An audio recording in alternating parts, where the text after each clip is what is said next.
Hi, I'm Sawyer with the Behind the Scams podcast. I wanted to briefly cover a powerful new episode we're working on that dives into the terrifying world of high-level psychological manipulation.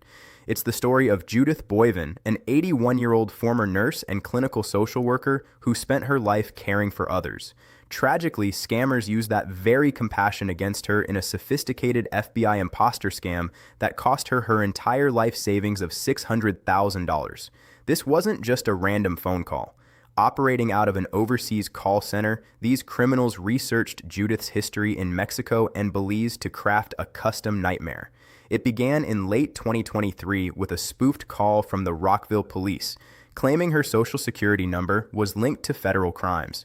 She was then transferred to a fake FBI agent named Wayne A. Jacobs. The scammers convinced Judith that a Mexican cartel was using her identity to traffic fentanyl and launder money. They pressured her to become a covert asset to help the FBI take the cartel down. For 3 months, they isolated her with twice-daily calls and secret code words, eventually coaching her to liquidate her assets for protection.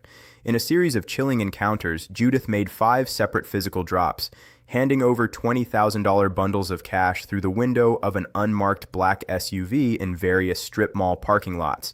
The nightmare only ended when the Maryland Attorney General's office contacted her to reveal she was one of many victims targeted by this specific ring. We're sharing Judith's story because it's a vital reminder.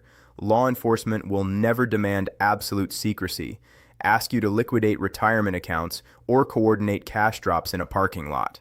Stay tuned for this upcoming episode on Behind the Scams, where I will be covering this case in full detail.